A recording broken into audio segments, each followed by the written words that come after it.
Friends, ये story का दूसरा भाग है। अगर आपने फर्स्ट वाला भाग नहीं देखा है तो आप वो देख लीजिए। बहुत ही इंटरेस्टिंग स्टोरी है फ्रेंड्स।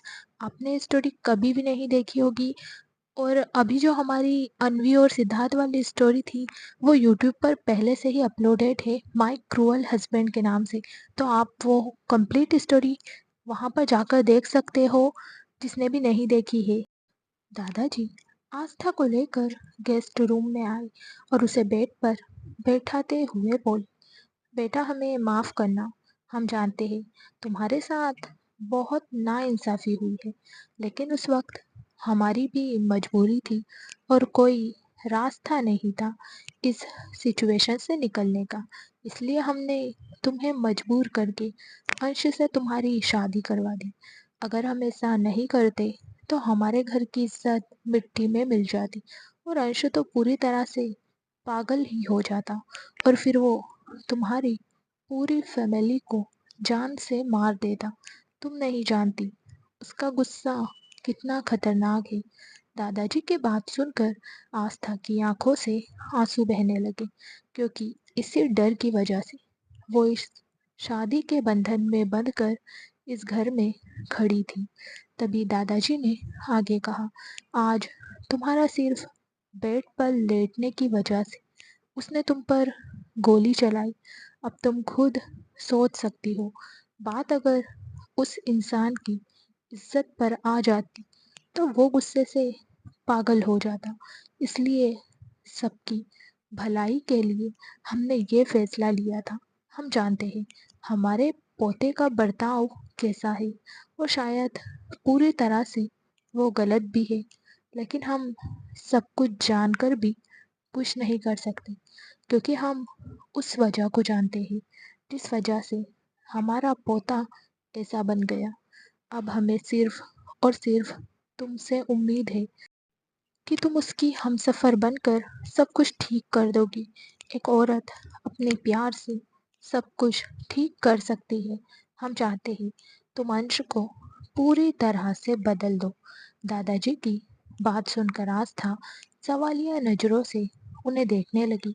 तो दादाजी ने कहा, अगर तुम हमारे पोते में बदलाव ला दोगी और उसे अपने परिवार में रहना, हंसना, बोलना सिखा दोगी, तो हम तुमसे वादा करते हैं हम तुम्हारे डॉक्टर बनने की पढ़ाई पूरी करवाएंगे और अंश के खिलाफ जाकर तुम्हारी मदद करेंगे।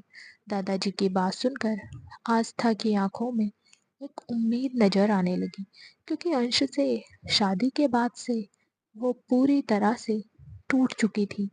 उसके सारे सपने चकनाचूर हो गए थे। उसने जल्दी से कहा, क्या आप सच में मेरी मदद करोगे दादाजी? आप मुझे वो काम करने के लिए कह रहे हो जो शायद मेरे लिए क्या, किसी के लिए भी मुमकिन नहीं है। जिस पोते को आप नहीं सुधार पाए उसे मैं कैसे सुधार सकती हूँ?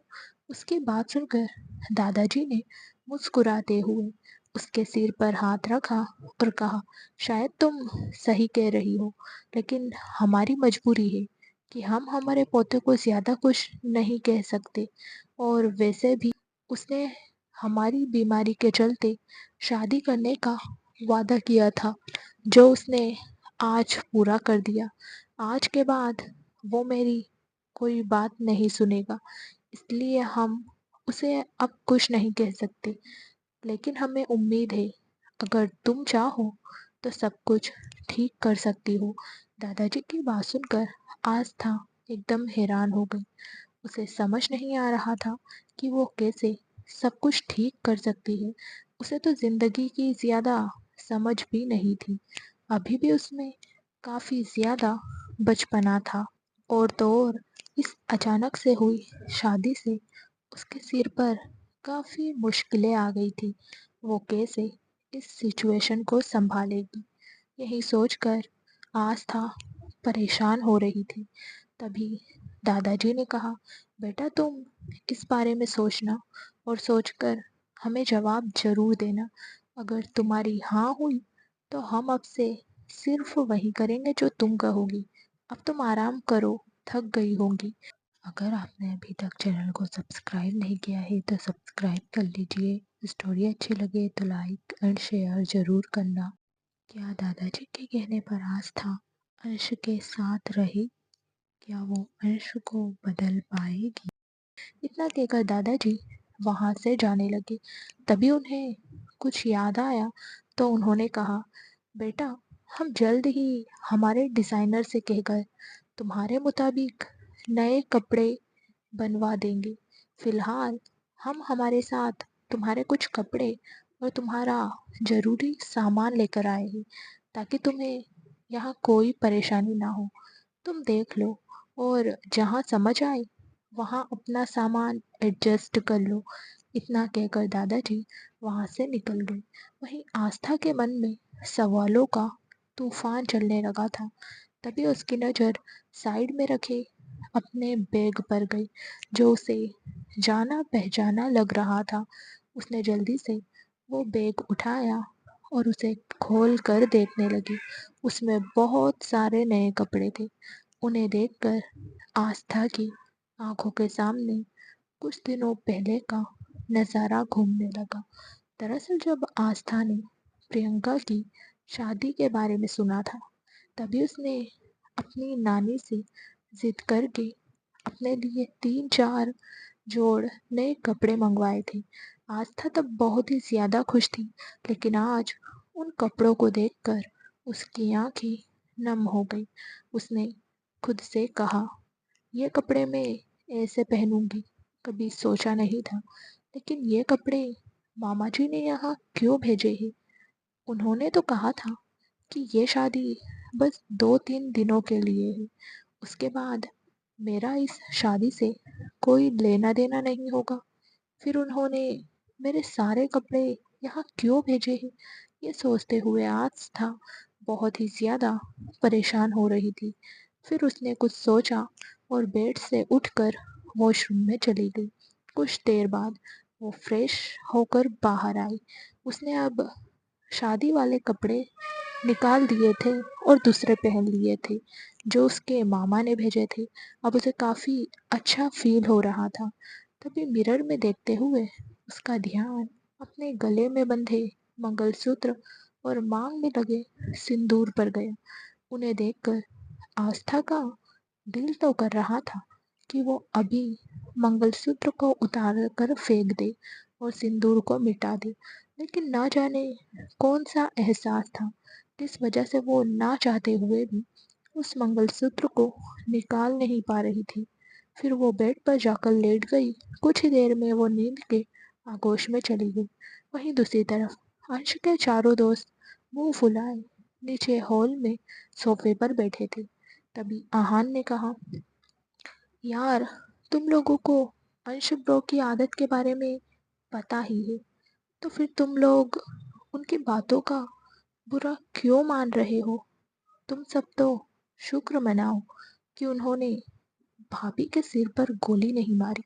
आकाश, जो पहले से ही चिढ़ा हुआ था, उसने झल्लाते हुए कहा, उसे भी तो थोड़ी समझ दिखानी चाहिए ना यार। वैसे भी हमारे यहाँ से जाने में अब सिर्फ 3 दिन बाकी है। फिर वापस हम अपने अपने मैंशन में शिफ्ट हो जाएंगे। और हम यहाँ सिर्फ दादाजी की वजह से आए थे, क्योंकि वो हमें इतना ही प्यार करते हैं जितना कि तुझसे और अंश से करते हैं। उनके लिए हम सब उनके पोतों से कम नहीं हैं। सिर्फ उनके लिए ही इतनी इंसल्ट सही है हमने। अभी वो बोल ही रहा था कि तभी वहां पर दादाजी की आवाज आई, हो गया तुम लोगों का। अगर आपने अभी तक चैनल को सब्सक्राइब नहीं किया है तो सब्सक्राइब कर लीजिए। स्टोरी अच्छी लगे तो लाइक एंड शेयर ज़रूर करना। आखिर अंश को क्यों है लड़कियों से इतनी नफरत? क्या हुआ था अंश के साथ? दरअसल दादाजी आस्था के पास से सीधा नीचे आ गए थे, क्योंकि वो जानते थे कि अंश ने इन चारों को खरी खोटी सुनाई है और इसलिए वो सब उदास होंगे। तभी दादाजी ने कहा, तुम सबको अपने खड़ूस भाई के बारे में पहले से ही पता है। अब मेरी बात ध्यान से सुनो। यहाँ से कोई कहीं नहीं जाए। तुम चारों को बहू की मदद करनी होगी ताकि वो आराम से यहाँ रह सके और वो दोनों एक दूसरे की जिंदगी में खुशियाँ भर सके। दादाजी की बात सुनकर वो चारों हैरानी से दादाजी को देखने लगे। तभी ध्रुव ने कहा, दादाजी आप चाहे तो मुझे दुनिया का कितना ही सीरियस केस क्यों ना दे दे, या चाहे किसी को कोई बड़ी से बड़ी बीमारी क्यों ना हो, मैं उसका ट्रीटमेंट कर सकता हूँ। लेकिन आप जो काम करने के लिए हमसे कह रहे हो, ये हमसे क्या किसी से भी नहीं हो पाएगा, बिल्कुल भी नहीं, क्योंकि ये तो इम्पॉसिबल है। तभी सुमित ने कहा, दादाजी आप अपने पोते को अच्छी तरह से जानते हो, अगर उसे हमारी इस बात के बारे में जरा सी भी भनक लग गई तो वो हमारा क्या हाल करेगा, ये सोचकर मुझे तो पसीना आ रहा है। उन सबके बहाने सुनकर दादाजी ने गुस्से में कहा, नालायकों, मुझे तुम लोगों से ऐसे ही जवाब की उम्मीद थी। कहने को तो तुम सब अंश के दोस्त हो, लेकिन इस तरह से उससे डरते हो। तुम सबको शर्म आनी चाहिए। क्या तुम्हें उसकी कोई फिक्र नहीं है? वैसे भी मैंने तुम लोगों से कोई जवाब नहीं मांगा है। मैंने तो तुम सबको हुक्म दिया है। तुम सबको मेरी बात माननी ही होगी। और हाँ, तुम सबको कल से बहू की हर काम में मदद करनी होगी और इस घर में उसका मन लगा रहे। इस बात का तुम्हें ख्याल रखना होगा, उसे अच्छा फील करवाना है।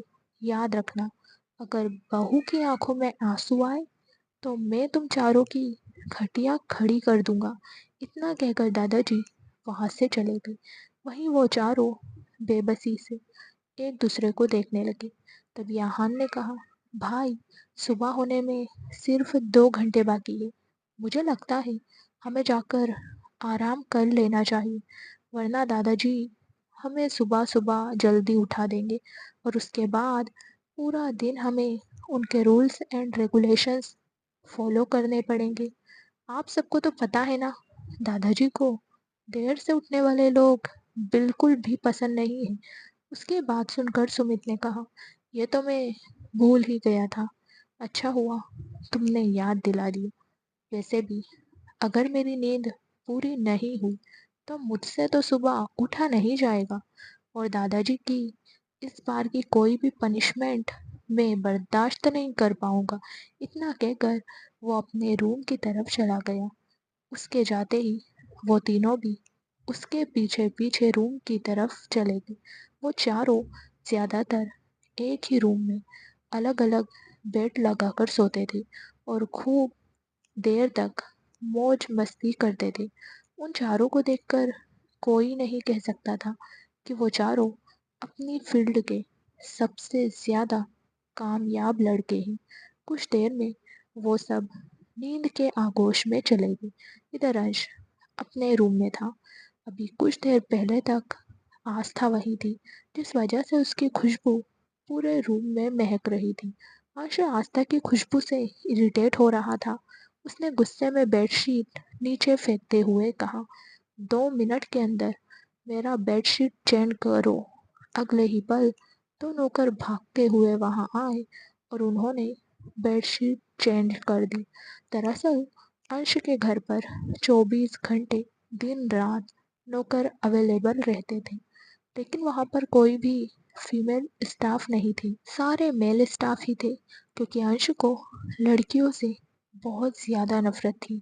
एक यही वजह थी कि वो कभी किसी से शादी नहीं करना चाहता। लेकिन जिस दिन दादाजी ने अपनी सीरियस बीमारी के बारे में उसे बताया और साथ ही साथ उसे अपनी आखिरी ख्वाहिश के बारे में बताया, तो ना चाहते हुए भी अंश उन्हें मना नहीं कर पाया।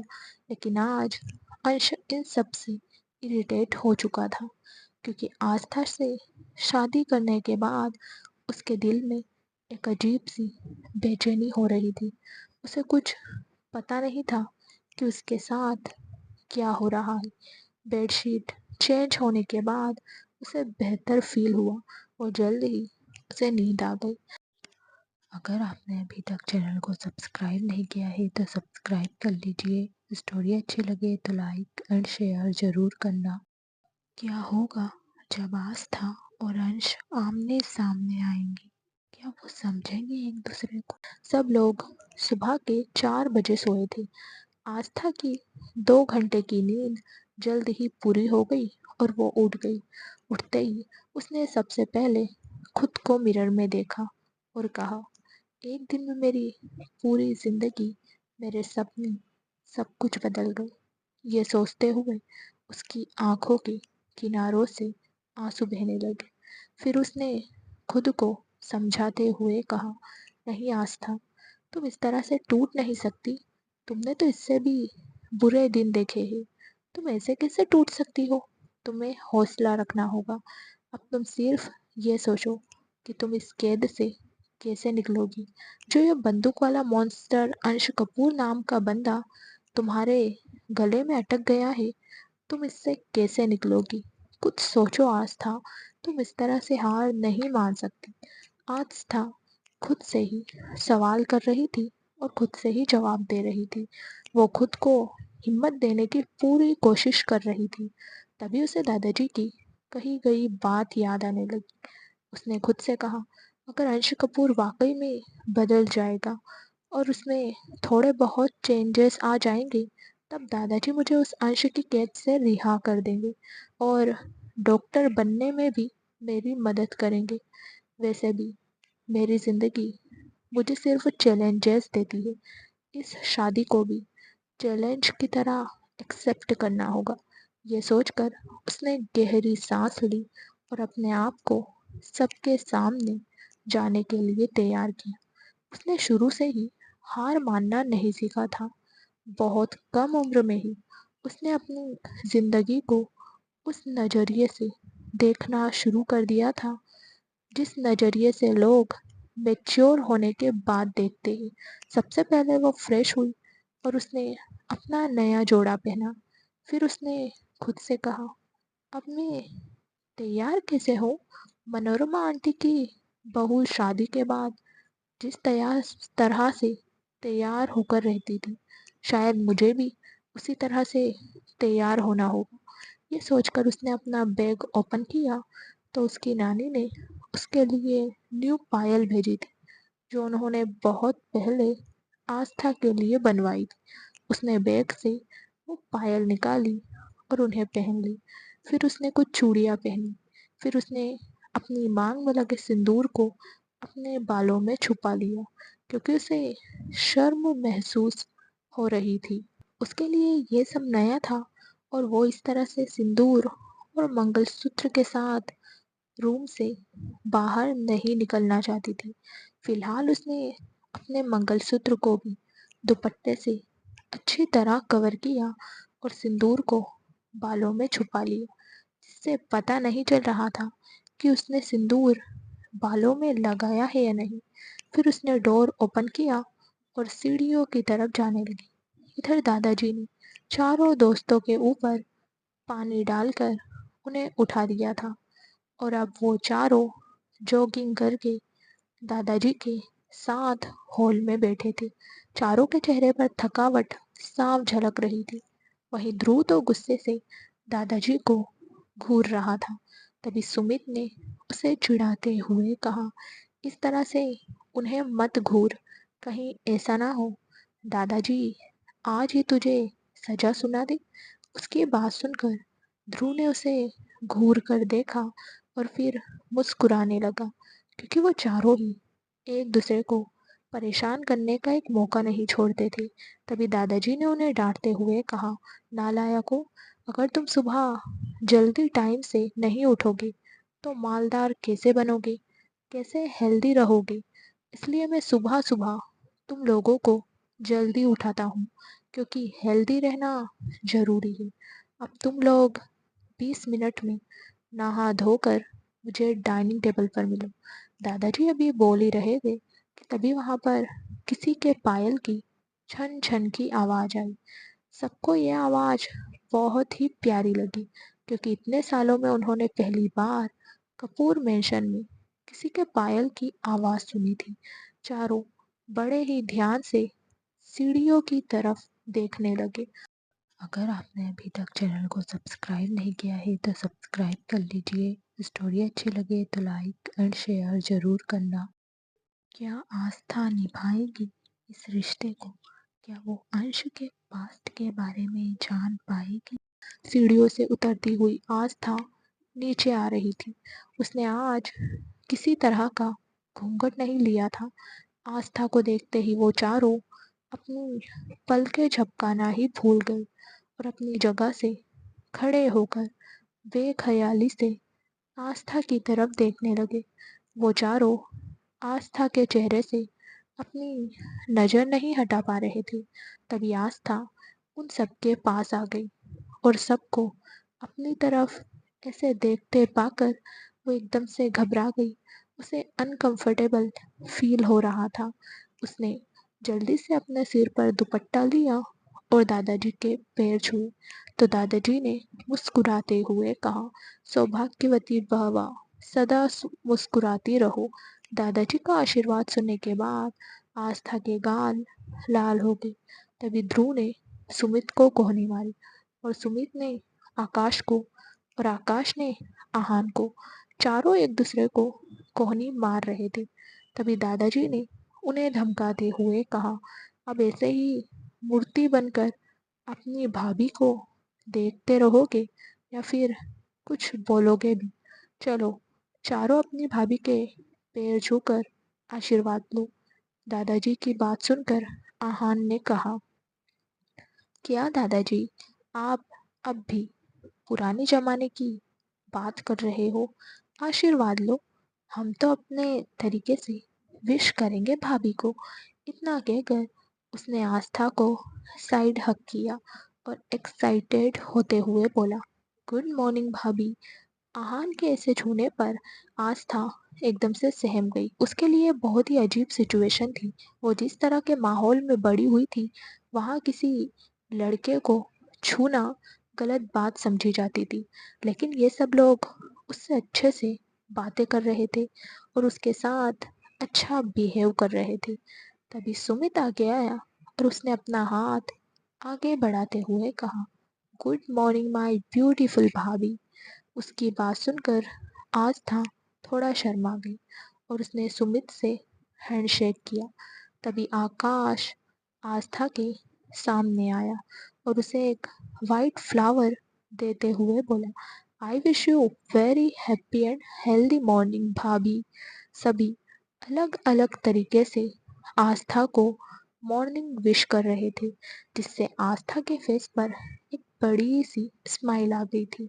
उसे ऐसे खुश होते देखकर दादाजी ने अपने मन में कहा, फाइनली इस बच्ची के चेहरे पर मुस्कुराहट आ ही गई।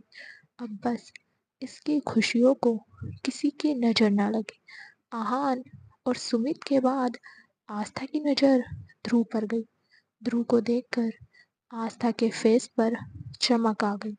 वो सीधा ध्रुव के सामने जाकर खड़ी हो गई और उसे देखते हुए बोली, आप ध्रुव सक्सेना हो ना, द फेमस हार्ट स्पेशलिस्ट? उसकी बात सुनकर ध्रुव एकदम हैरान हो गए और फिर उसके चेहरे पर एक प्राउड वाली स्माइल आ गई और उसने कहा, भाभी, आपने बिल्कुल सही पहचाना। मेरा नाम ध्रुव सक्सेना है और मैं एक फेमस हार्ट सर्जन हूँ।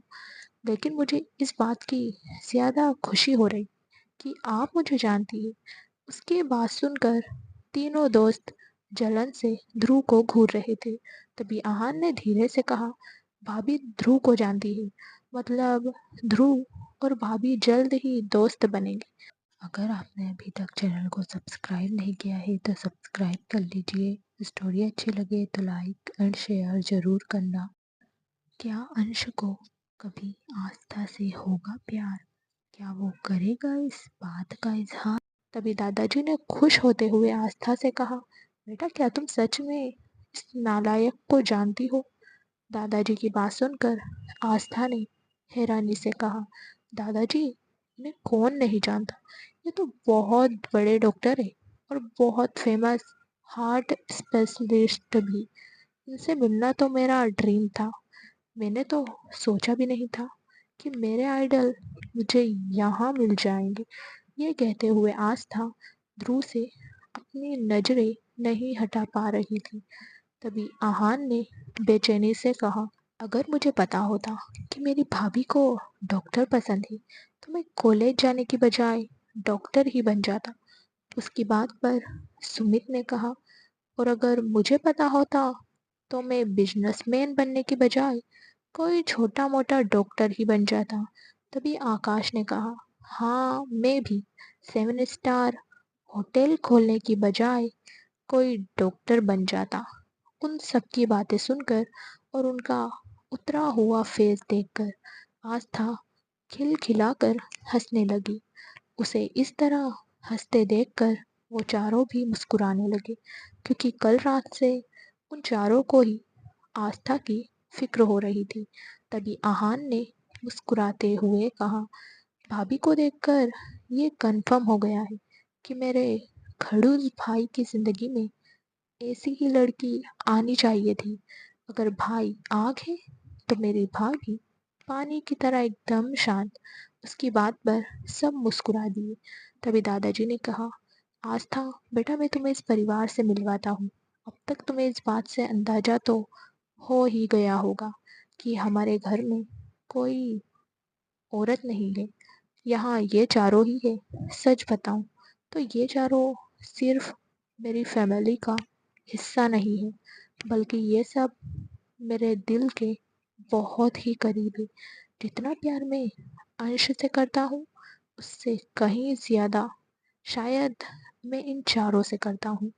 दादाजी की बात सुनकर वो चारों मुंह खोले एक दूसरे की शक्ल देखने लगे। तभी दादाजी ने आहान की तरफ इशारा करते हुए कहा, आस्था बेटा, ये आहान है, अंश का कजन ब्रदर और मेरा छोटा पोता। ये हमारे साथ ही मेंशन में रहता है। ये अभी अपने कॉलेज की पढ़ाई पूरी कर रहा है। आहान का इंट्रोडक्शन सुनकर आस्था ने मुस्कुराते हुए आहान की तरफ देखा। तभी दादाजी ने आकाश की तरफ देखते हुए कहा, और बेटा ये है आकाश, शहर के फेमस 7 स्टार होटल का मालिक। और हमारे पास विला जो है वो आकाश का ही, लेकिन ये हमारे कहने से विला में कम और मेंशन में ज़्यादा रहता है। दादाजी की बात सुनकर आकाश ने मुस्कुराते हुए कहा, दादाजी यहाँ मेरा दिल ज़्यादा लगता है, इसलिए मैं यहाँ से नहीं जाता। वैसे भी मेरे पापा एलए में रहते हैं और वो मुझसे कभी कभी ही मिलने आते हैं। दरअसल आकाश की मॉम की डेथ एलए में एक कार एक्सीडेंट में हो गई थी, जिसके बाद आकाश हमेशा के लिए इंडिया में शिफ्ट हो गया, क्योंकि एलए में रहना उसके लिए नामुमकिन हो गया था। वहाँ पर उसकी मॉम की बहुत सारी यादें थी। तभी दादाजी ने सुमित की तरफ देखते हुए कहा, बेटा ये सुमित अग्रवाल है, शहर का मशहूर बिजनेसमैन। कम से कम 1,000 लोग इसके नीचे काम करते हैं, लेकिन मजाल है जो इसमें थोड़ा सा भी घमंड हो। सुमित हमारे मेंशन से 3 किलोमीटर की दूरी पर अपने बंगले में अपने पेरेंट्स के साथ रहता है। अभी फ़िलहाल अंश की शादी की वजह से ये कुछ दिनों के लिए यहाँ शिफ्ट हो गया। ऐसे ही दादाजी ने एक एक करके चारों का इंट्रोडक्शन आस्था से करवाया। अगर आपने अभी तक चैनल को सब्सक्राइब नहीं किया है तो सब्सक्राइब कर लीजिए। स्टोरी अच्छी लगे तो लाइक एंड शेयर ज़रूर करना। क्या आस्था अंश को बदल पाएंगी? क्या वो कभी अंश के अंदर छिपे बच्चे को बाहर ला पाएगी? फिर दादाजी ने आस्था को समझाते हुए कहा, बेटा ये है हमारा छोटा सा परिवार, और अब तुम इस परिवार का सबसे खास हिस्सा हो, क्योंकि तुम इस घर की बड़ी बहू हो और अंश की वाइफ हो। मुझे पूरी उम्मीद है तुम दिल से इस फैमिली को अपनाओगी। दादाजी की बात सुनकर आस्था का चेहरा एकदम से मुरझा गया और रात का इंसिडेंट वाली बातें एक एक करके उसके दिमाग में घूमने लगी। जिससे उसके रोंगटे खड़े हो गए। फिर वो पूरे घर को देखने लगी। देखने को तो पूरा घर महल की तरह था, लेकिन डार्क और ब्लैक कलर की थीम से सजा था, जो दिखने में डरावना और किसी भूत बंगले की तरह लग रहा था। उसकी आंखों में आ रहे सवालों को दादाजी ने पढ़ लिया था। उन्होंने कहा, घर की डार्क थीम है और ये तुम्हें शायद पसंद नहीं आ रही। इसे देखकर तुम्हें एकदम भूतिया वाली फीलिंग आ रही होगी, लेकिन हम क्या करें बेटा, इस घर में तुम्हारे पति अंश कपूर का राज चलता है और हम चाहते हैं तुम उस अंश कपूर पर राज करो। दादाजी की बात पर ध्रुव ने कहा, भाभी प्लीज आप इस तरह से भाई से मत डरो। आप मेरी बात ध्यान से सुनो। उन्हें गुस्सा जल्दी आ जाता है, लेकिन हमें पूरी उम्मीद है वो आपको कोई परेशानी नहीं होने देंगे, आपका ख्याल भी रखेंगे। हाँ माना उन्हें लड़कियों से कुछ ज़्यादा ही नफरत है, लेकिन हमें पूरी उम्मीद है आप लड़कियों को लेकर उनकी इस सोच को बदल दोगी, और हम सब तो होंगे ही आपके साथ। इसलिए आप ज़्यादा टेंशन मत लीजिए, हम सब संभाल लेंगे। ध्रुव की बात सुनकर आस्था ने अपने मन में कहा, अंश लड़कियों से नफरत क्यों करता है, और इतनी हद तक नफरत करता है कि पूरे बंगले में एक फीमेल सर्वेंट भी नहीं है। शायद इसीलिए अपने रूम में मुझे देखकर अंश ने मुझ पर गोली चलाई थी।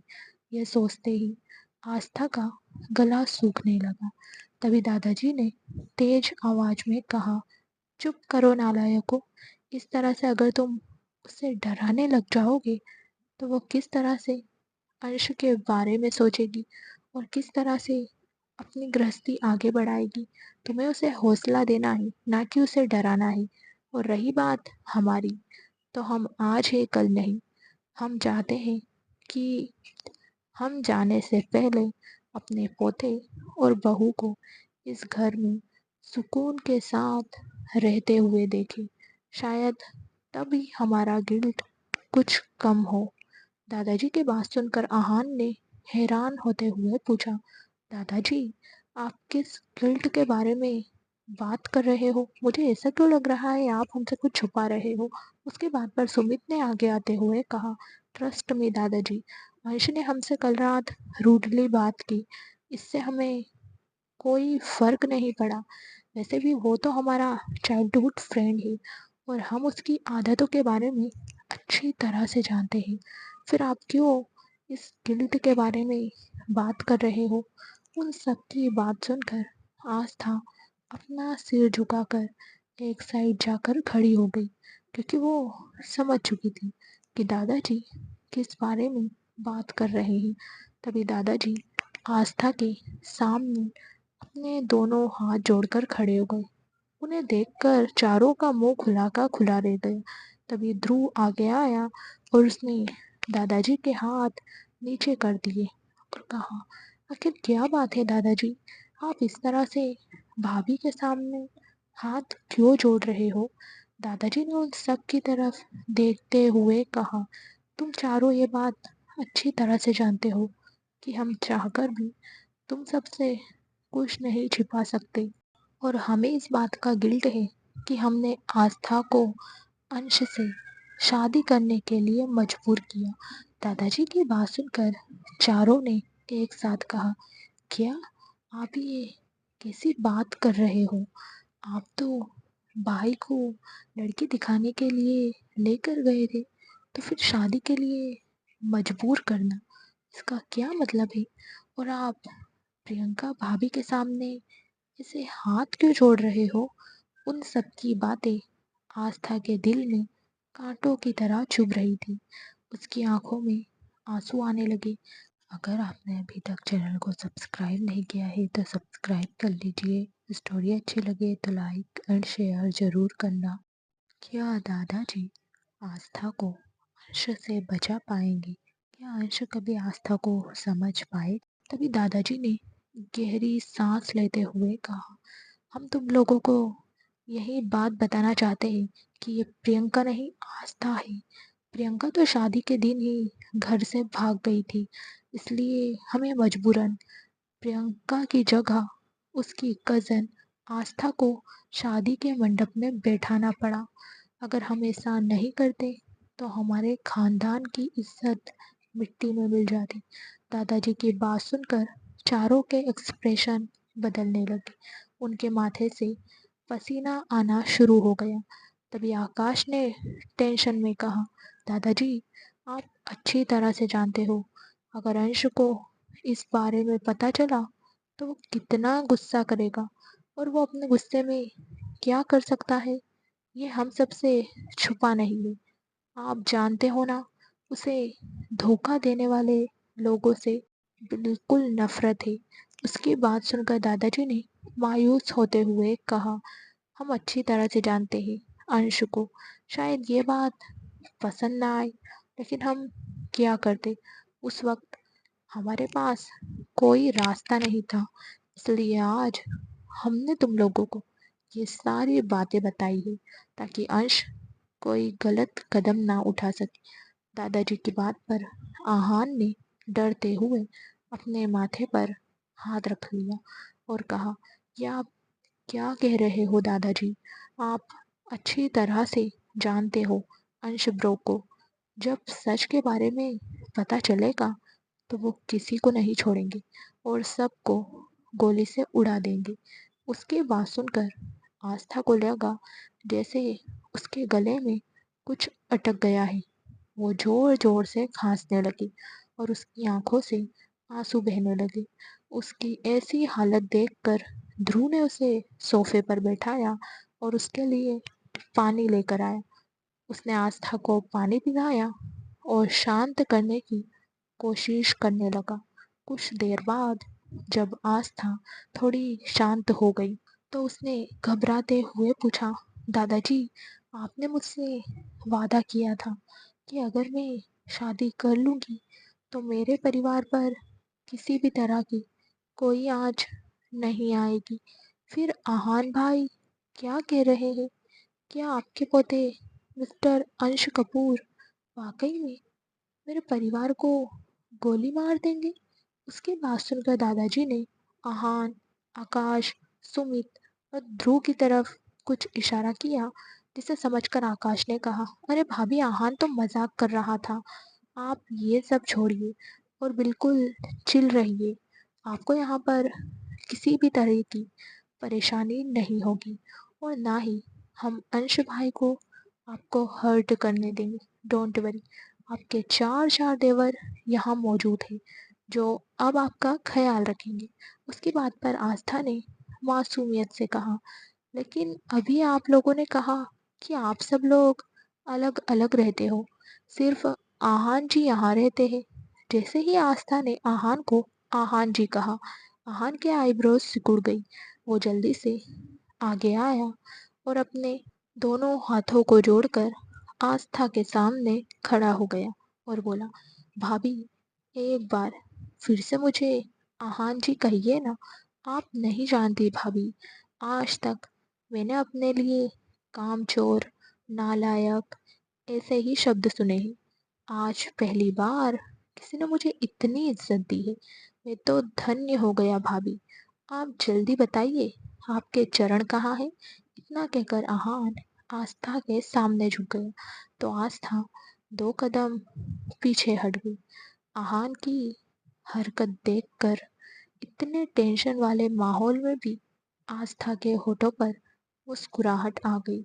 माहौल को थोड़ा लाइट होते देखकर दादाजी ने कहा, बेटा, ये सब भले ही यहाँ नहीं रहते, लेकिन यहाँ से ज़्यादा दूर भी नहीं रहते।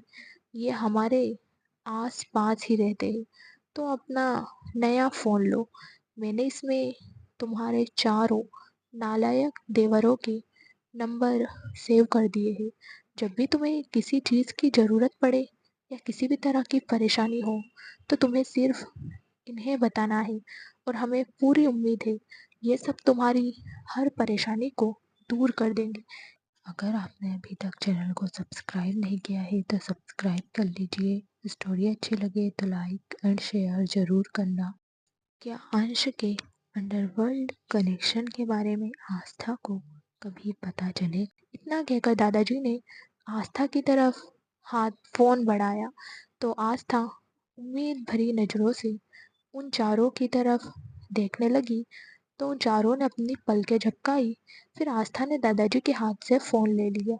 कुछ देर बाद सब लोग डाइनिंग टेबल पर बैठे थे और आस्था के हाथों से बनाए गए खाने को खाकर उसकी तारीफों के पुल बांध रहे थे। आस्था ने सभी के लिए दो दो पराठे बनाए थे और पलक झपकते ही सारे पराठे खत्म हो गए थे। आखिरी में सिर्फ एक पराठा ही बचा था जिस पर ध्रुव की नज़र थी। जल्दी जल्दी वो अपने पराठे खत्म कर रहा था ताकि कोई और उस आखिरी पराठे को ना ले सके। ध्रुव के साथ साथ बाकी तीनों की नज़र भी उसी पराठे पर थी। जैसे ही सबने अपने पराठे खत्म किए सभी एक साथ उस पराठे पर झपट पड़े।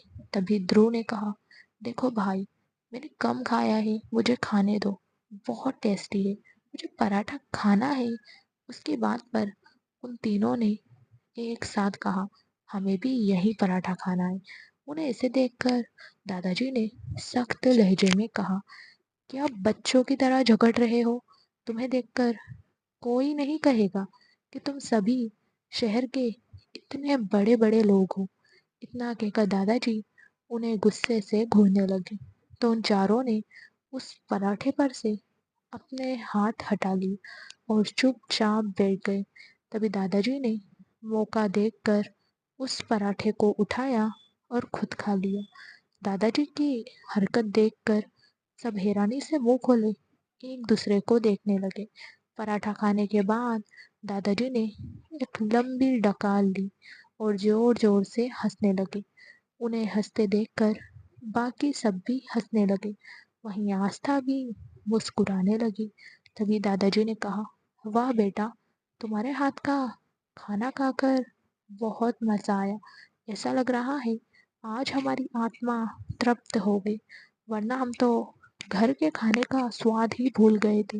इतना कहकर दादाजी ने अपने हाथ में पकड़ा छोटा सा गिफ्ट बॉक्स आस्था की तरफ बढ़ाया। तो आस्था सोच में पड़ गई कि वो क्या करे। तभी दादाजी ने कहा, बेटा रख लो, ये तुम्हारा शगुन है, इसे लेने से मना नहीं करती। उनकी बात सुनकर आस्था ने उनके हाथ से वो गिफ्ट का बॉक्स ले लिया। तभी ध्रुव ने कहा, अरे भाभी, खोलकर देखो ना, दादाजी ने आपको क्या गिफ्ट दिया है।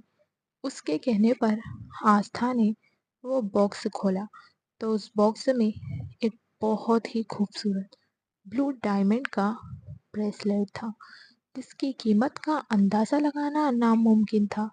उसे देखकर ही लग रहा था कि वो बहुत महंगा है। तभी आस्था ने कहा, दादाजी, मैं इसे कैसे लग सकती हूँ, मुझे तो ये बहुत महंगा लग रहा है। उसकी बात सुनकर दादाजी मुस्कुराते हुए उसके पास आए और उसके सिर पर हाथ रखते हुए बोले, बेटा ये महंगा होगा लेकिन मेरी बहू से ज़्यादा कीमती नहीं है।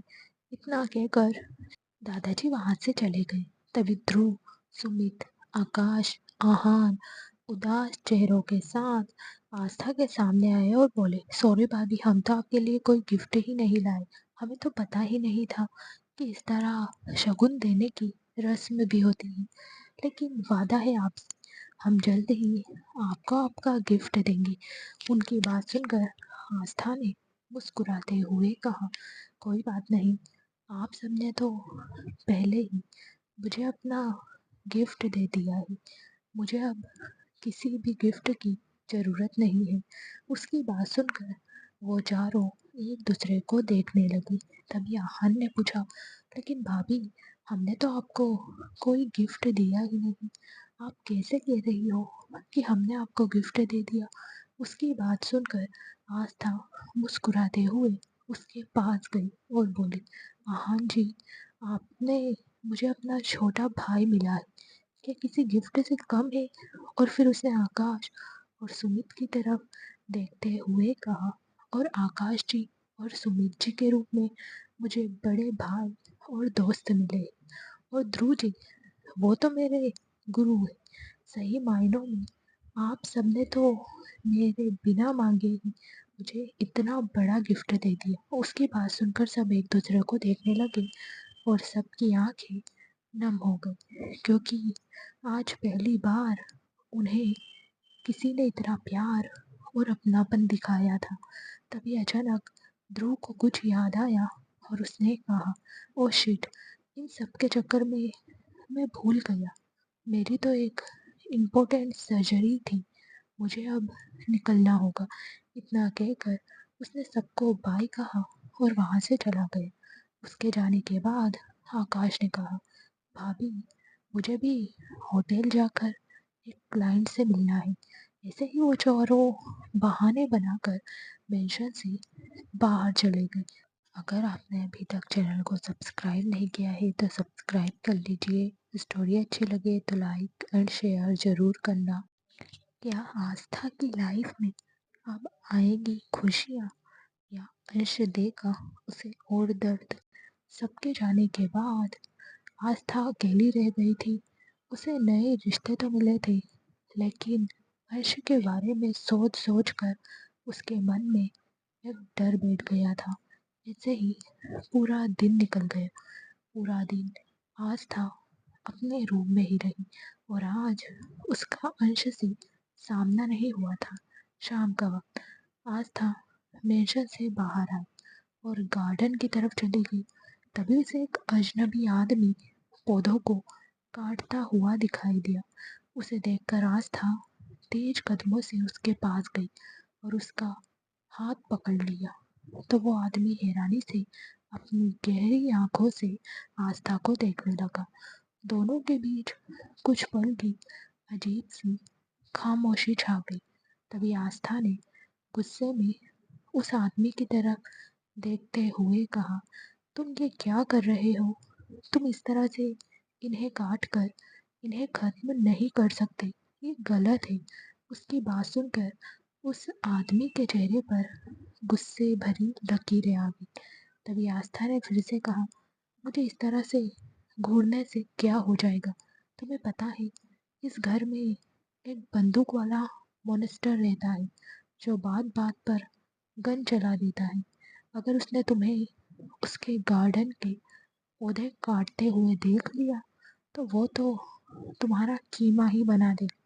समझे मेरी बात? आस्था की बात सुनकर अंश को होश आया और वो सोचने लगा कि उसके ही घर में उससे इतनी तेज आवाज में बात करने वाली आखिर ये लड़की है कौन? दरअसल अंश अपनी एक मीटिंग के लिए पेरिस जाने वाला था, लेकिन खराब मौसम की वजह से उसका जेट वापस लैंड करना पड़ा। उसने अपनी मीटिंग एक वीक के लिए पोस्टपोन कर दी थी। ऑफिस का काम खत्म करके वो आज जल्दी घर आ गया था और घर आते ही उसकी नज़र एक सूखे पौधे पर गई। अंश को पौधे लगाने का और उनकी देखभाल करने का बहुत शौक था। वो अपने पौधों पर जरा सा भी सूखापन बर्दाश्त नहीं कर सकता था। उसके गार्डन में दुनिया के सबसे महंगे पौधे लगे थे जिनकी देखभाल वो खुद करता था। अभी भी वो बड़े प्यार से पौधों की छटाई कर रहा था, लेकिन आस्था ने उसे गलत समझ लिया। उसे लग रहा था कि शायद ये कोई नौकर या माली है जो पौधों को काट रहा है। उसे ये ख्याल ही नहीं आया कि वो पौधों को कोई नुकसान नहीं पहुंचा रहा, बल्कि उनकी छटाई कर रहा है। उसे ऐसी बात करते देखकर अंश अपनी गहरी काली आंखों से उसे घूरने लगा। तो आस्था ने कहा, अरे यार, मैं तुम्हें उस बंदूक वाले मॉन्स्टर से बचाने की कोशिश कर रही हूँ और तुम मुझे ही घूर रहे हो। अभी वो मॉन्स्टर 2 दिन के लिए पेरिस गया है। अगर तुम्हें अपनी जान प्यारी है तो अपना बोरिया बिस्तर समेटो और यहाँ से भाग जाओ। वैसे भी आस्था बहुत कम लोगों को सलाह देती है। मेरी सलाह तुम लो या ना लो, ये तुम्हारी मर्जी है। इतना कहकर वो जैसे ही वहां से जाने लगी, अंश ने उसका हाथ पकड़कर उसे अपनी तरफ खींच लिया, जिससे आस्था उसके सीने से जा लगी। एक पल के लिए तो अंश आस्था की खूबसूरती में खो सा गया। वहीं आस्था उसकी इस हरकत से हैरान हो गई। अगर आपने अभी तक चैनल को सब्सक्राइब नहीं किया है तो सब्सक्राइब कर लीजिए। स्टोरी अच्छी लगे तो लाइक एंड शेयर ज़रूर करना। क्या होगा जब आस्था को पता चलेगा कि वो जिसे नौकर समझ रही है वो अंश है, और अंश क्या करेगा आस्था के साथ? उसने चिल्लाते हुए कहा, ये क्या बदतमीजी है? तुम्हारी हिम्मत कैसे हुई मेरा हाथ पकड़कर मुझे खींचने की? नौकर हो तो नौकर बनकर ही रहो। मैं तुम्हें बचाने की कोशिश कर रही हूँ और तुम मेरे साथ ही ऐसी हरकत कर रहे हो। उसकी बात सुनकर अंश गुस्से से आग बबूला हो गया। उसने चिल्लाते हुए कहा, हाउ डेयर यू, तुम्हारी हिम्मत कैसे हुई मुझसे इस तरह से बात करने की? आज तक किसी ने मुझसे इस तरह से बात नहीं की, और तुम मेरी आंखों में आंखें डालकर मुझसे बात कर रही हो। उसकी बात पर आस्था की हैरानी का कोई ठिकाना ही नहीं रहा। उसने गुस्से से अंश से अपना हाथ छुड़वाया और थोड़ा पीछे हटते हुए बोली, अरे वाह, भलाई का तो जमाना ही नहीं रहा। मैं तुम्हें उस बंदूक वाले मॉन्स्टर से बचाने की कोशिश कर रही हूँ और तुम मुझे ही यहाँ अकड़ दिखा रहे हो। उसकी बात सुनकर अंश कंफ्यूज हो गया और उसने कहा, अकड़? वोट अकड़? उसकी बात सुनकर आस्था ने अपने सिर पर हाथ मार लिया और अपने मन में कहा, लगता है उस बंदूक वाले मॉन्स्टर ने अपने ही जैसे नौकर रखे हैं। फिर उसने अंश की तरफ देखते हुए कहा, तुम्हें अकड़ नहीं पता? अकड़ का मतलब है एटीट्यूड। मैं तुम्हें बचाने की कोशिश कर रही हूँ और तुम मुझे ही एटीट्यूड दिखा रहे हो। उसकी बात समझकर अंश अपनी आंखें छोटी करके उसे घूरने लगा। तभी अचानक आहान वहां आया। वो आज कॉलेज से जल्दी आ गया था ताकि वो आस्था के साथ टाइम स्पेंड कर सके। जैसे ही उसकी नज़र आस्था और अंश पर गई, उन्हें ऐसे देखकर वो पूरी तरह से हैरान हो गया और जल्दी से उनके पास चला गया। वो लंबी लंबी सांस लेने लगा। वहीं आहान को देखकर आस्था ने कहा, अरे आहान जी, आप इतनी जल्दी आ गए। आपने तो कहा था कि आप 8 बजे के बाद आओगे। वहीं आहान कभी अंश को देखता तो कभी आस्था को। उसने अपने मन में कहा, कल रात तो भाभी इतनी डरी हुई थी कि डर से कांप रही थी। सुबह भी जब भाई की बात हो रही थी तब भी भाभी भाई के नाम से ही कांप रही थी, लेकिन अब भाई के सामने शेरनी बनकर खड़ी है। लगता है दादाजी सही सोच रहे थे। अगर भाई को कोई सुधार सकता है तो वो है हमारी भाभी। आहान अभी अपनी ही सोच में था कि तभी अंश ने उसे घूरते हुए कहा, कौन है ये लड़की? क्या तुम इसे जानते हो? और ये यहाँ क्या कर रही है? आहान कुछ कहता उससे पहले ही आस्था उसके सामने आकर खड़ी हो गई और अंश की तरफ देखते हुए बोली, अरे वाह, कि किस तरह से बातें कर रहे हो तुम अपने मालिक से? तुम्हें तुम्हारे घर वालों ने जरा सी भी तमीज नहीं सिखाई क्या? वो तुम्हारे मालिक है। क्या तुम अपने मालिक से इसी तरह से बात करते हो? उसकी बात सुनकर आहान ने अपना सिर पकड़ लिया। वो समझ गया था कि आस्था को गलत फहमी हो रही है और वो अंश को नौकर समझ रही है। वो मन ही मन आस्था के लिए दुआ करने लगा। फिर उसने आस्था की तरफ देखते हुए कहा, आप मेरी बात सुनिए, आपको अभी अंदर जाना चाहिए। मैं थोड़ी देर में आता हूँ और आपको सब समझाता हूँ। इतना कहकर उसने आस्था को अंदर जाने का इशारा किया, क्योंकि वो अंश के सामने आस्था को भाभी नहीं कह सकता था। उसे दादाजी की बात याद थी कि अंश को अभी ये नहीं पता है कि उसकी शादी प्रियंका से नहीं, आस्था से हुई है। तभी अर्श ने गुस्से से आहान को घूरा। उसे देखकर ऐसा लग रहा था जैसे वो अपनी आंखों से ही आहान को जलाकर राख कर देगा। अगर आपने अभी तक चैनल को सब्सक्राइब नहीं किया है तो सब्सक्राइब कर लीजिए। स्टोरी अच्छी लगे तो लाइक एंड शेयर ज़रूर करना। क्या अंश कभी आस्था को अपनाएगा? क्या आस्था की मासूमियत अंश को पिघला पाएगी? तभी आस्था ने आहान की तरफ देखते हुए कहा, आप मुझे अंदर जाने के लिए क्यों कह रहे हो? मैं तो इस पागल नौकर को समझा रही थी कि इस तरह से पौधों को काट कर ना फेंके।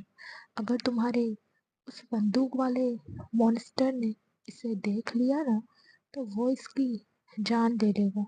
मैं तो इसे यहाँ बचाने आई थी, लेकिन ये तो मुझे ही अकड़ दिखा रहा है, ऐसी बातें सुना रहा है। इतना ही नहीं, इसने तो मेरा हाथ भी पकड़ा था। आस्था ने अपने भोलेपन में सब कुछ आहान को बता दिया। उसकी बात सुनकर आहान ने अपनी आंखें बंद कर ली और अपने मन में कहा, भाभी, आपके साथ बिताया हुआ टाइम काफी कीमती था। मुझे पूरी उम्मीद है हर्ष भाई खुद के लिए मॉन्स्टर सुनकर आपकी जान जरूर ले लेंगे। मैं आपको बहुत मिस करूंगा भाभी। ये सोचकर वो आस्था को प्यार भरी नजरों से देखने लगा। वहीं अंश का गुस्सा हद से ज्यादा बढ़ गया था। उसने आस्था का हाथ कसकर पकड़ लिया और उसे घसीटते हुए गार्डन से हॉल में ले आया। उसे ऐसे करते देखकर आहान ने चिल्लाते हुए कहा, भाई, मेरी बात सुनिए। भाई प्लीज छोड़ दो। ये कहते हुए वो अंश के पीछे दौड़ रहा था। उसने अब तक आकाश, ध्रुव और सुमित को ग्रुप मैसेज कर दिया था, सब घर पहुंच जाओ, यहाँ तूफान आने वाला है। आहान की आवाज़ सुनकर दादाजी भी रूम से हॉल में आ गए। अंश के हाथ में आस्था की कलाई देखकर वो थोड़ा डर गए। वो जल्दी से अंश के पास आए और बोले, अंश, ये सब क्या हो रहा है यहाँ? उनकी तेज आवाज़ सुनकर आस्था की तो सिट्टी बिट्टी ही गुम हो गई। वो हैरानी से अंश की तरफ देखने लगी। उसे अपनी सारी बातें याद आने लगी और उसके हाथ पैर कांपने लगे। अंश का नाम ही उसे डराने के लिए काफी था और अब साक्षात अंश ही उसके सामने खड़ा था। डर की वजह से वो बेहोश होकर अंश की बाहों में गिर गई। उसे बेहोश होते देखकर सब परेशान हो गए। अब तक सुमित, आकाश और ध्रुव भी वहां आ गए थे। आस्था को इस हालत में देखकर वो सब भी परेशान हो गए। तभी आहान ने जल्दी से आस्था को सोफे पर लेटाया और गुस्से से सब अंश की तरफ देखने लगे। आहान ने कहा, मैंने कहा था ना भाई, रुक जाइए, लेकिन आपने मेरी बात नहीं सुनी। देखिए, अब वो बेहोश हो गई। उसकी बात को आगे बढ़ाते हुए आकाश ने कहा, आशु, तुम्हें इतना गुस्सा नहीं करना चाहिए। अगर आपने अभी तक चैनल को सब्सक्राइब नहीं किया है तो सब्सक्राइब कर लीजिए। स्टोरी अच्छी लगे तो लाइक एंड शेयर ज़रूर करना। आखिर क्या हुआ है दादाजी को? क्यों आहान अंश को ऐसे देखकर पैनिक हो गया था? तभी ध्रुव ने कहा, कम से कम एक बार बात तो सुन लेते। वो इतनी मासूम है, तुम्हें देखकर ही डर से बेहोश हो गई। क्या जरूरत थी तुम्हें उसे ऐसे घसीट कर लाने की? तभी दादाजी ने कहा, अंश, और कितनी गलतियां करोगे तुम? आज तो तुमने हद पार कर दी। सब अलग अलग तरीके से अंश को डांट रहे थे, जिससे अंश बुरी तरह चिढ़ गया। उसे समझ नहीं आ रहा था कि ये सब एक अनजान लड़की के लिए उसे इतना क्यों डांट रहे हैं। उसने चिल्लाते हुए कहा, बस कीजिए आप लोग। आप सबकी हिम्मत कैसे हुई मुझसे इस तरह बात करने की? और ये लड़की है कौन? क्यों आप सबको इसकी इतनी फिक्र हो रही है? उसकी बात सुनकर सबके होश उड़ गए और सब एक दूसरे को देखने लगे। फिर उन सब ने दादाजी की तरफ कुछ इशारा किया, तो दादाजी समझ गए कि वो क्या कहना चाहते। तभी वो सब अंश के सामने आए और बोले, ये आस्था ही, आस्था अंश कपूर। उनकी बात सुनकर अंश के तो पैरों तले जमीन खिसक गई। उसने 2 उंगली अपने माथे पर रखी और गुस्से से टैप करने लगा। उसकी इस हरकत पर चारों दोस्त डर से कांपने लगे। वो जानते थे जब अंश का गुस्सा ज्यादा बढ़ता है तब वो ऐसा ही करता है। तभी दादाजी ने कहा, हम जानते हैं इस वक्त तुम्हें बहुत गुस्सा आ रहा होगा। हम मानते भी हैं, हमने तुम्हारी शादी प्रियंका से तय की थी, लेकिन शादी वाले दिन प्रियंका मंडप से भाग गई थी, जिस वजह से हमने प्रियंका की कज़न आस्था को शादी के लिए मजबूर किया और खानदान की इज्जत बचाने के लिए उसे मंडप में बैठाया। दादाजी की बात सुनकर अंश लाल आंखों से दादाजी को घूरने लगा। तभी दादाजी ने कहा, हम जानते हैं तुम्हें गुस्सा आ रहा है, लेकिन हमने जो कुछ भी किया वो हमारे खानदान की इज्जत बचाने के लिए किया। ठंडे दिमाग से सोचो, गुस्सा करने से स्थिति नहीं बदल जाएगी। उनकी बात सुनकर अंश ने कहा, आपने गलती की है दादाजी, बहुत बड़ी गलती। आपको ऐसा नहीं करना चाहिए था। कम से कम मुझे एक बार बताना तो चाहिए था। इतना कहकर वो बेहोश आस्था को गुस्से भरी नजरों से देखता हुआ अपने रूम की तरफ चला गया। उसके रूम में पहुंचते ही रूम से सामान टूटने की आवाज नीचे आने लगी, जिसे सुनकर सब दादाजी की तरफ देखने लगे। तो आहान ने कहा, दादाजी अब क्या करें, भाई का गुस्सा तो बेकाबू हो गया। आप जानते हो ना, जब उनका गुस्सा हद से ज्यादा बढ़ता है तब वो बेजान चीजों को तोड़ फोड़ देते हैं। पिछले महीने ही उनका रूम रिनोवेट हुआ था। सारी चीजें विदेश से मंगवाई गई थी और अब फिर से रिनोवेशन टीम को बुलाना पड़ेगा। आहान की बात सुनकर दादाजी ने उस पर चिल्लाते हुए कहा, तू अपनी फालतू की बकवास बनकर नालायक। फिर उसने ध्रुव की तरफ देखते हुए कहा, तू डॉक्टर है या नालायक है? तुझे दिखाई नहीं दे रहा? बहू कब से बेहोश है, जाकर उसका इलाज कर। दादाजी की बात सुनकर ध्रुव जल्दी से आगे आया और बोला, सॉरी दादाजी, भाई को गुस्से में देखकर मेरा तो दिमाग फ्रीज हो गया था। भाभी की तरफ तो मेरा ध्यान ही नहीं गया। इतना कहकर उसने जल्दी से आस्था को चेक किया और फिर उसे एक इंजेक्शन दिया। फिर उसने सबकी तरफ देखा और कहा, घबराने की बात नहीं है, भाभी तो डर की वजह से बेहोश हो गई थी, थोड़ी देर में इन्हें होश आ जाएगा। उसकी बात सुनकर सब ने एक राहत की सांस ली। तभी अचानक अंश के रूम से गन के फायर होने की आवाज आई। जैसे ही सब लोगों ने फायर की आवाज सुनी वो सब घबरा गए। वहीं आहान तो पत्थर की तरह जम गया था। सब अंश के रूम की तरफ भागने लगे। दादाजी अब शरीर में इतनी ताकत नहीं थी कि वह दौड़कर वहां जा सके। उन्होंने एक नज़र आस्था को देखा और फिर वो भी अंश के रूम की तरफ जाने लगे। जब सब लोग रूम में पहुंचे तो उन्होंने देखा अंश का शानदार मास्टर बेडरूम अब तक कबाड़ खाना बन चुका था। वहीं अंश घुटनों के बल बैठा एकटक उस जगह पर देख रहा था जहां उसने रेंडमली 3 फायर किए थे। उसके हाथ से खून बह रहा था जो सबकी नजरों से छुपा नहीं था। वहीं अंश को ऐसे देखकर दादाजी की सांसें उखड़ने लगी। आकाश, ध्रुव और सुमित ने दादाजी को संभालने की कोशिश की। वहीं आहान तो अंश को ऐसे देखकर पत्थर की तरह जम गया था। उसे लग रहा था कि उसने अपने भाई को हमेशा के लिए खो दिया। दरअसल आहान बचपन से ही अंश के पास रहा था और अंश ने उसका ख्याल रखा था, जिस वजह से आहान अपने मॉम डैड से भी ज्यादा प्यार अंश से करता था। अंश उसके लिए सब कुछ था, इसलिए आज अंश की ऐसी हालत देखकर वो एक जगह जम गया।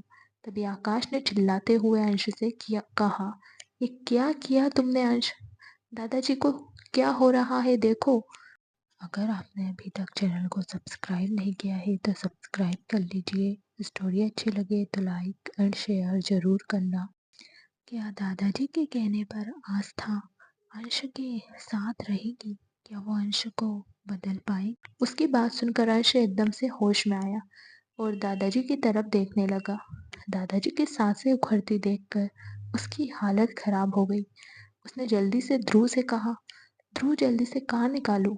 हमें अभी हॉस्पिटल जाना है। उसकी बात सुनकर वो तीनों गुस्से में उसे घूरने लगे। उन्हें लग रहा था कि दादाजी और आहान की हालत अंश की वजह से खराब हुई है। तभी अंश की नज़र आहान पर गई। आहान को देखकर उसने जल्दी से उसे अपने गले से लगा लिया। अंश के गले लगते ही आहान फूट फूट कर रोने लगा। उसे रोते देखकर सब इमोशनल हो गए। फिर सब दादाजी को लेकर नीचे आए। नीचे आकर अंश की नज़र सोफे पर लेटी आस्था पर गई। उसने आस्था को नफरत से देखा और दादाजी को लेकर मेंशन से बाहर निकल गया। उसके पीछे पीछे आकाश, आहान, ध्रुव और सुमित भी चले गए। आकाश ने घर के एक मेन सर्वेंट को आस्था को होश में आने पर उनके हॉस्पिटल जाने के बारे में बता दिया था, ताकि आस्था उन्हें घर में ना देखकर उनके लिए परेशान ना हो। आगे स्टोरी जानने के लिए हमारे साथ बने रहना। बहुत ही इंटरेस्टिंग स्टोरी है। Thank you.